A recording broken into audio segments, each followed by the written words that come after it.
It started with a phone call that should have meant safety, but instead became a weapon. In a quiet American neighborhood, a white woman watched her black neighbor from behind her window, convinced that something about him didn't belong. No crime, no proof. Just a feeling she trusted enough to dial 911. Within minutes, flashing lights cut through the calm, and a simple evening turned into a moment that could have ended very differently. For him, this wasn't new. The stares, the suspicion, the unspoken accusation that followed him even in his own neighborhood, but this time felt heavier, more dangerous. Because when police arrive, assumptions can turn deadly, especially for someone who looks like him. As officers approached, the tension grew thicker with every step. Neighbors watched, phones came out. A story was already being written before a single fact was checked. What no one knew, what would soon change everything, was who this man really was. And when the truth finally surfaced, it didn't just expose one mistake. It revealed a reality America still refuses to face. The neighborhood looked like the kind of place people described as peaceful without thinking twice. Tree-lined streets, trimmed lawns, quiet evenings where nothing ever seemed to happen. It was the kind of area where routines mattered: morning jogs, familiar cars, neighbors who waved but never asked too many questions. On the surface, everything felt safe, normal, predictable. He had moved there for that exact reason. After years of living a life shaped by constant movement, pressure, and responsibility, he wanted calm. A place where he could come home, breathe, and exist without being watched. To him, this neighborhood wasn't just an address. It was a rare pause in a life that demanded vigilance. He kept to himself, followed the rules, paid his bills on time, and treated the space with quiet respect. Nothing about him disrupted the order of the street, but to some eyes, he stood out. Not because of what he did, but because of who he was. His presence unsettled assumptions no one ever admitted out loud. He noticed it in the way curtains shifted when he stepped outside, in the way conversation softened when he passed by.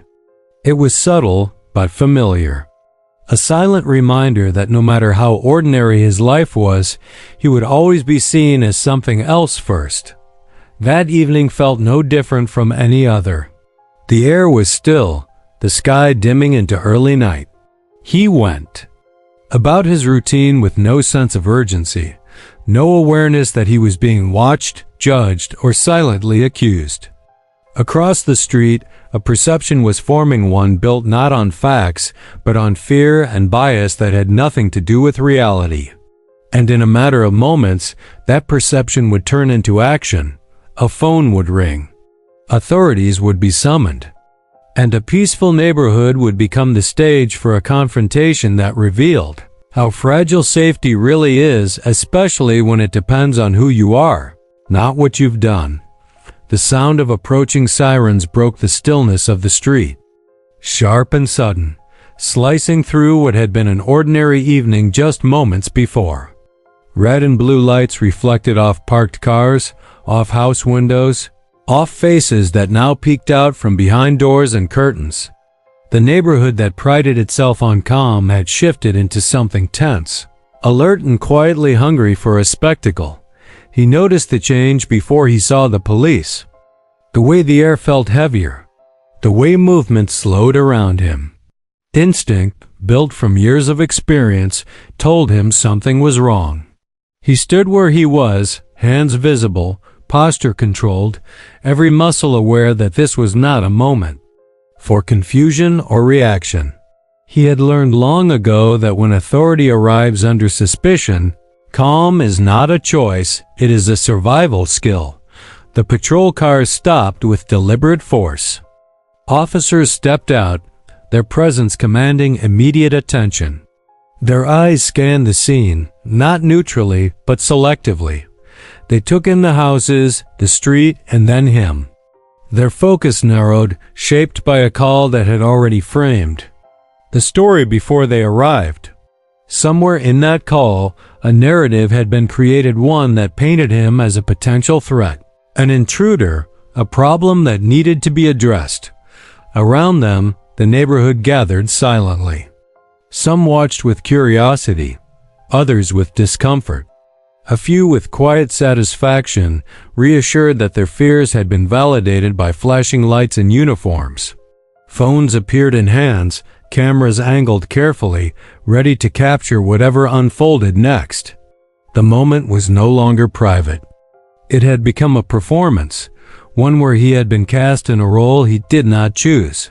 He felt the familiar weight settle in his chest, the knowledge that innocence alone did not protect him here, that explanations were often ignored, that situations like this had ended badly for people who looked like him, even when they had done nothing wrong.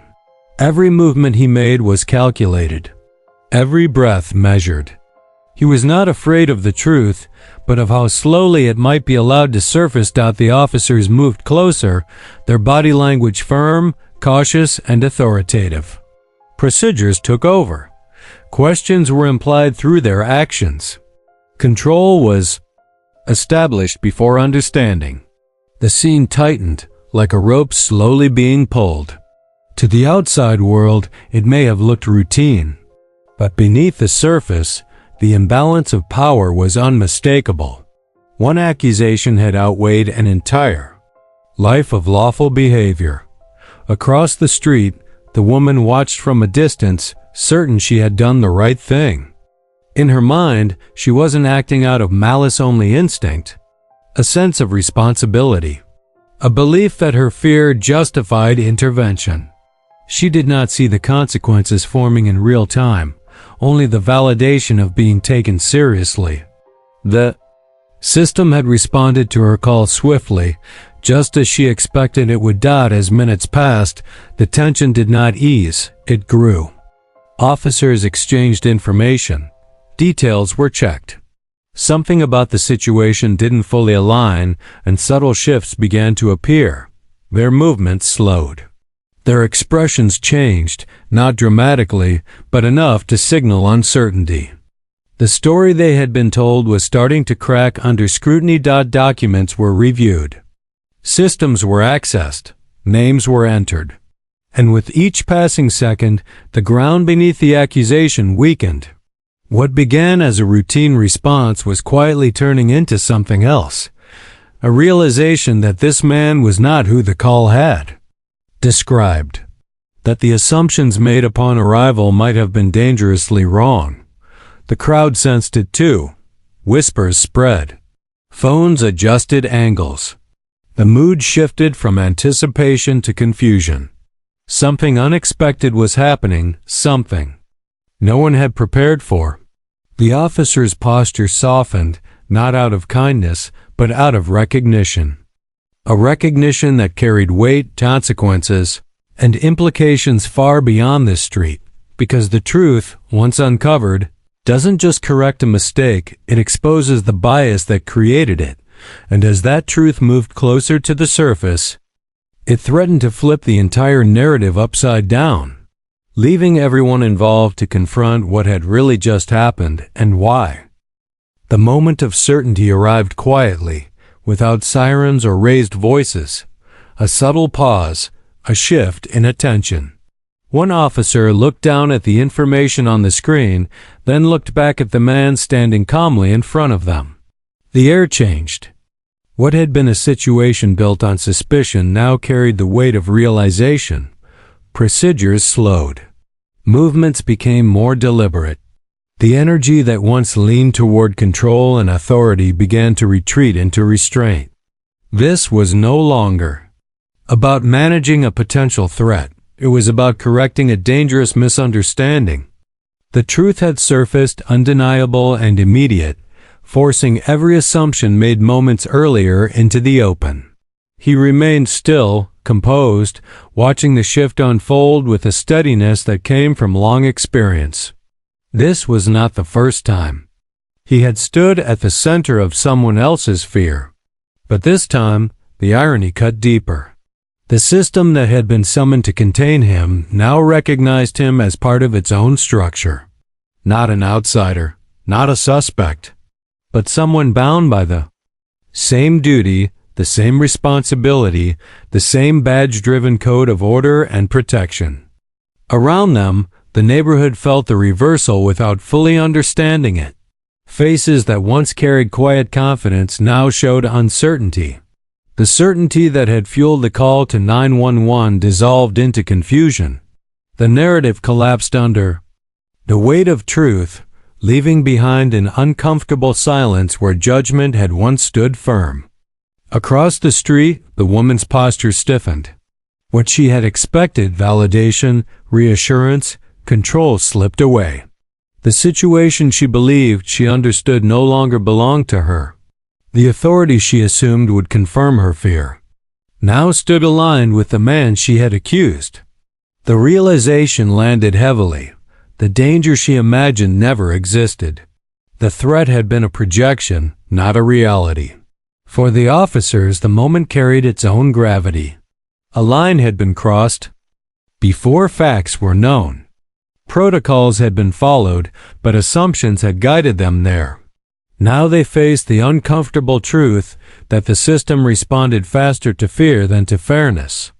That a single call rooted in bias had been enough to turn an innocent evening into a potentially irreversible moment. The crowd watched as the tension dissolved, replaced by something harder to face: accountability. Phones kept recording, not out of excitement now, but confusion. The story they thought they were witnessing had changed entirely. There was no dramatic confrontation, no explosive ending. Just the heavy recognition that everything could have gone wrong, and almost did. He stood at the center of it all, not victorious, not relieved, just aware. Aware of how close the moment had come to becoming another statistic. Aware that his calm had not guaranteed safety, only survival. The truth had protected him this time, but the cost of reaching it had been far too high. Because the most terrifying part wasn't what happened next. It was realizing how easily this moment could have ended differently, and how many times in places just like this. It already has. The patrol cars eventually pulled away, their lights disappearing down the street as quietly as they had arrived. The crowd thinned, doors closed. Curtains fell back into place. On the surface, the neighborhood returned to normal as if nothing significant had happened. But for him, and for everyone who witnessed that moment, nothing was the same. He walked back toward his home with steady steps, yet something inside him felt permanently altered. The calm he had worked so hard to build in this place had been fractured by a single phone call. A reminder that safety here was conditional. That belonging could be questioned at any moment. That no matter how carefully he lived, how responsibly he carried himself, he could still be reduced to a suspicion with devastating speed. The woman who made the call stayed inside that night. There was no confrontation, no apology, no acknowledgement. Just silence. And in that silence lived the truth she could not undo, that fear, when left unchecked, has consequences far beyond intention. What she labeled as caution had nearly become catastrophe. The system had listened to her voice instantly, without hesitation, without doubt. And that realization lingered heavily in the air. For the officers involved, the incident faded into paperwork and procedure. But the unease remained. A moment that exposed how quickly bias can slip into action, even within systems designed to protect. How authority, once set in motion, is difficult to slow, especially when it is fueled by assumption rather than fact. As days passed, the street looked the same, but its meaning had changed. Neighbors avoided eye contact.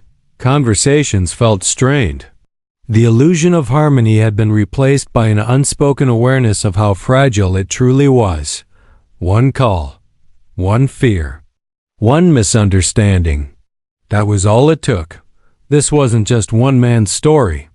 It was a reflection of a pattern repeated across countless neighborhoods, cities, and lives.